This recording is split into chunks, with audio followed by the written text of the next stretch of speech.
Morning, children. Today I am going to teach It So Happened, Class 8D.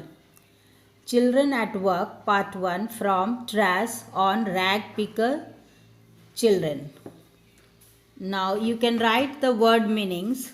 Pulled in, arrived, wobbly, unsteady, shaking, grimace, twisted experience on the face due to pain. Glimly, sadly, exhausted, tired, miserable, sad, muttered, said, snatch, to take away, slightly, a little bit, disappearing, vanished, wonder, to move here and there, without aim, luggage, goods. Now we will start the chapter Children at Work. Before you read, there are many reasons why children have to work. Some help their family make a livelihood. Others who run away from unhappy homes need to support themselves. Children who have to work can't go to school and play like other children of their age. Now there are children, some of the children, they are they are not able to go to their school because their parents could not afford them, and so they had to do the work for their livelihood, and so they do work here and there to earn their livelihood. Now, Velu, an 11-year-old boy, runs away from home. He wandered around for hours before getting on a train to Chennai without a ticket. Tired and hungry, he doesn't know where to go when a stranger at the station shouts a word of welcome. In the same way, there is a boy named Velu, and he runs away from his house. He is living in the village and he runs away from his house to earn his livelihood. We would study in this chapter as Children at Work. Now, when the Kanyakumari Express pulled in at Chennai Central, it took Velu some time to get off. Now, the train arrived at the train Kanyakumari Express came to Chennai Central, the railway station. Velu took some time to get off. When he finally stood on the platform, his legs felt wobbling as if he was still on a moving train. His legs felt wobbling, his legs were shaking as if he was still on a moving train. Oh, out of way, a porter went by with a loaded trolley. Velu jumped aside. A porter, those who make earthen pots, he told him to go give him side so that he could go through with his trolley. He sat on a bench on the platform, putting his small bundle down.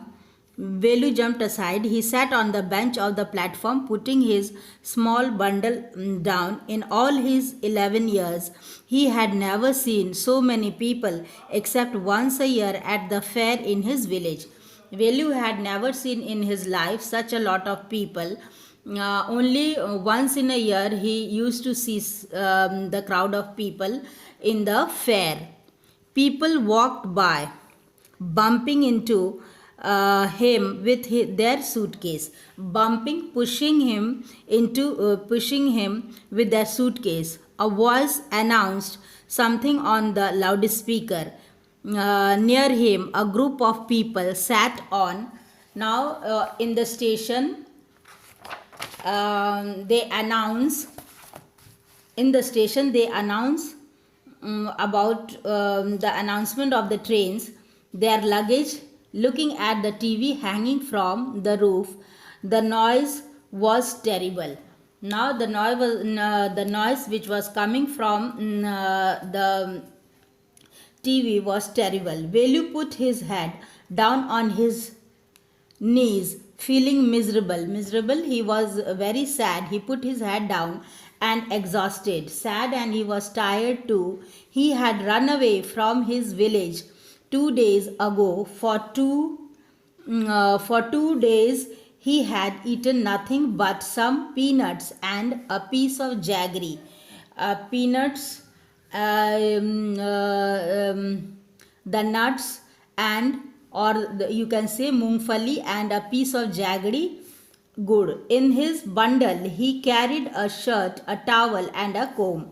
He had walked for most of the first day of Kannur and then got on the train to Chennai. Most of the time he had walked down to Kannur and then he caught the train to Chennai. Velu had no money for a ticket, but luckily the ticket collector don't came to the unreserved compartment.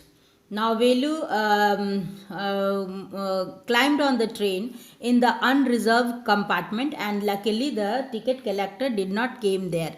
He had tried to sleep on the floor near the door, and a group of men next to him had played cards and showed and shouted all night.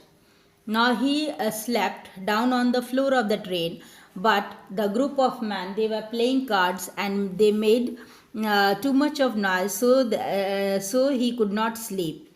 "Hey, what new to town?" A called out a rough voice. Then there was a rough voice. She called to him. When he opened his eyes, there was a lot of people standing around, but nobody was looking at him. Now he heard the noise. When he turned around, he could not see any people looking at him. Here, he turned around. Behind him was a girl around his own age. When he turned around after that, behind him there was a girl of his own age wearing a long banyan that came down to her knees. She was wearing a long banyan which came down to her knees. Her hair was stiff and brownish, and she had a huge sack on one shoulder. Her hair was stiff and brownish because she did not comb it and didn't put any oil on it, so it was stiff and brownish.